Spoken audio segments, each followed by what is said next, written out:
semuanya, Namo Buddhaya. Pada kesempatan kali ini saya ingin menjelaskan salah satu lambang agama Buddha, yaitu air. Jadi secara umum, air itu adalah senyawa yang sangat penting bagi semua bentuk kehidupan yang diketahui sampai saat ini. Tanpa air, maka kehidupan tidak akan tercipta. Karena itulah air termasuk sebagai salah satu lambang dalam ajaran agama Buddha.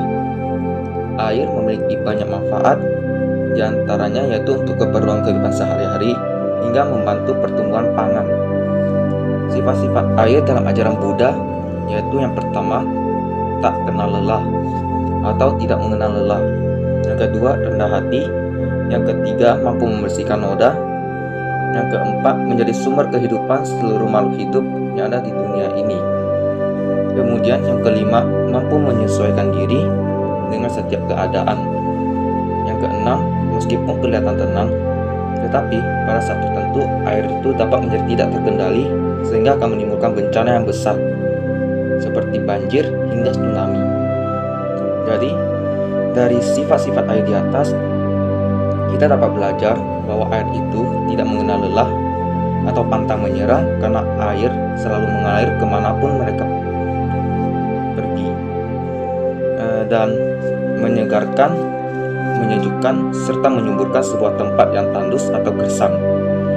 Sifat yang kedua yaitu rendah hati. Air disebut rendah hati karena air selalu mengalir ke tempat yang lebih rendah. Karena selalu mengalir, maka tempat yang kotor akan menjadi bersih. Itulah mengapa air disebut mampu membersihkan noda. Kemudian pada sifatnya yang keempat yaitu mengajarkan kita untuk menjadi manusia yang bisa membawa berbagai macam manfaat bagi lingkungan sekitar. Pada sifatnya yang kelima yaitu kita harus mampu beradaptasi dimanapun kita berada, berusaha untuk menjalani berbagai macam tantangan atau ujian hidup, baik yang mudah maupun yang susah. Dan yang terakhir, kita harus belajar untuk tetap tenang dengan situasi apapun yang terjadi ke depannya, serta kita harus tetap sabar meski kita tidak pernah membuat kesalahan tapi tetap dimarahi. Kemudian jika kesabaran sudah mencapai batasnya, maka akan terjadi sebuah keributan, mulai dari yang kecil hingga yang viral.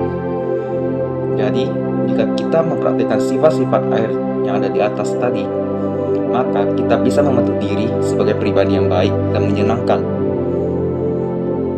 Kemudian, jika kita mempraktikkannya, maka keberadaan kita akan selalu dinanti dan dirindukan oleh semua makhluk hidup yang ada di dunia ini. Jadi, jika kita absen sehari saja, keesokan harinya akan banyak orang yang bertanya mengapa kemarin kita tidak datang. Hal inilah seperti menunggu hujan pada musim kemarau, dan selalu dicari keberadaannya setiap saat. Jadi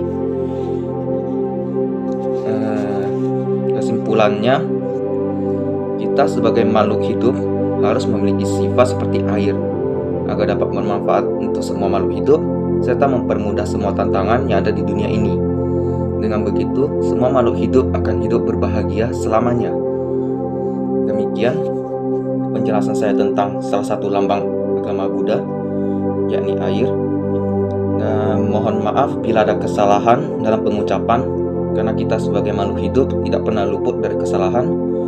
Jadi ambil saja sisi positifnya dan buang sisi negatifnya. Sabe sata bawantu sukitata, Namo Buddhaya.